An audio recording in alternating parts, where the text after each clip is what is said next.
Life Audio.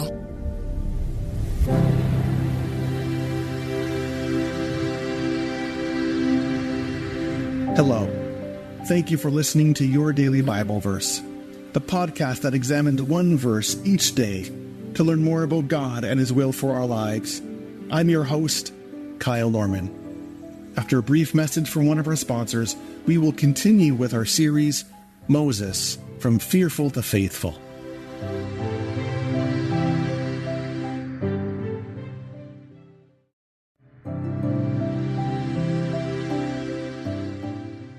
Today's verse can be found in Numbers chapter 20, verses 7 through 11. The Lord said to Moses, "Take the staff, and you and your brother Aaron gather the assembly together. Speak to the rock before their eyes, and it will pour out its water." Then Moses raised his arm, and he struck the rock twice with his staff. Water gushed out, and the community and their livestock drank. One of the biggest dangers to our Christian life is our own competency.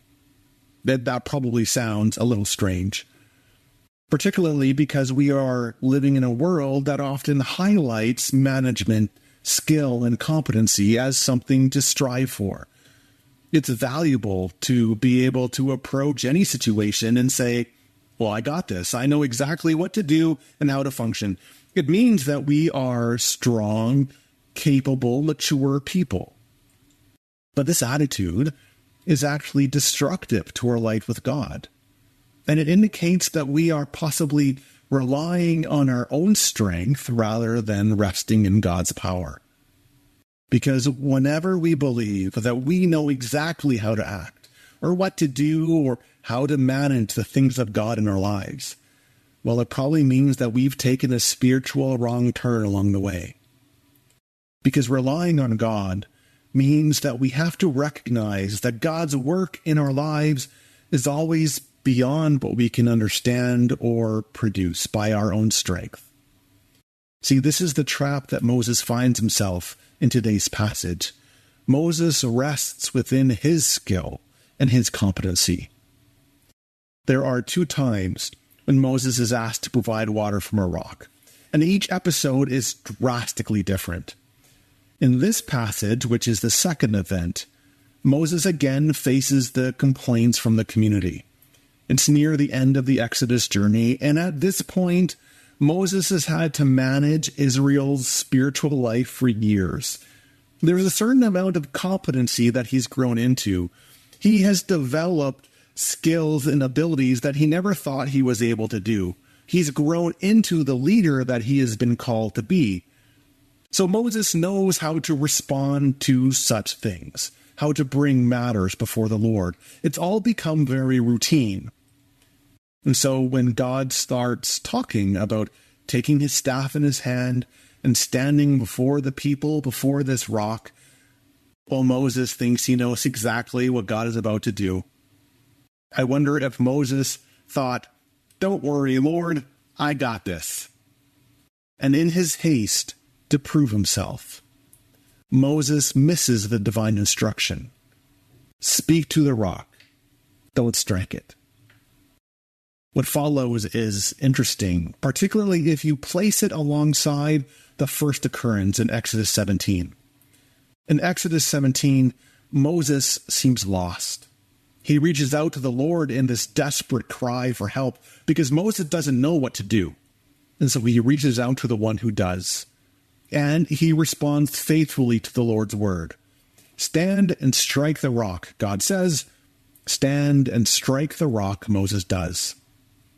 But here, things are different. There is an air of self-sufficiency in Moses' voice. Instead of bringing his concern to the Lord, Moses begins to lambaste the community. "Listen, you rebels," he says. "Must we bring out water from this rock?" Wait, who brings water from the rock? In the first account, it's clear that the Lord stands with Moses and the Lord brings water from the rock. That was the point, that the people could trust the Lord. But in this account, Moses seems all too concerned about people not following his leadership. His eye is turned on himself, and he declares himself as the one to bring out water from the rock. The miracle will occur by his hand. And the people who are scared and frustrated and tired, well, they just need to be quiet and follow him. And so Moses strikes the rock as he did before.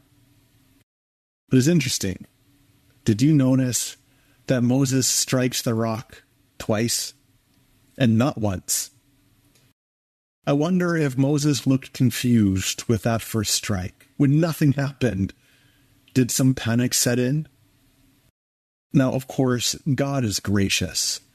And God provided water for the people because that's who God is. But Moses' grand actions didn't seem to produce the result he wanted, because as good as we are, and as competent and as self-reliant as we can be, we can never match the knowledge, the power, the strength, or the ability of God's Spirit within us, nor are we called to. So we are called to release ourselves to God's presence and power. Ask yourself, when it comes to your spiritual life, do you rest a bit too much on your own competency, on your own strength? Do you do that which keeps you comfortable and safe, so that you don't allow yourself to be stretched? But it's in the stretching of ourselves that we enter the place of miracles. See, our competency, when it's turned into our own self-reliance, it can cut ourselves off from reliance upon the Spirit. Of course, God wants us to live our lives and exercise our ministries in the best way possible. We offer our best selves to the Lord, but our offering is always in a spirit of humility and trust, and always with a willingness to listen to the voice of the Lord and to follow. Otherwise, our faith life just becomes an exercise in our own abilities, and that's not the life that God invites us into. God wants us to experience God's power and understand the life of the Spirit in us and around us. Where might God be calling you out of your own comfort, your own reliance, so that you might experience the miraculous power of God?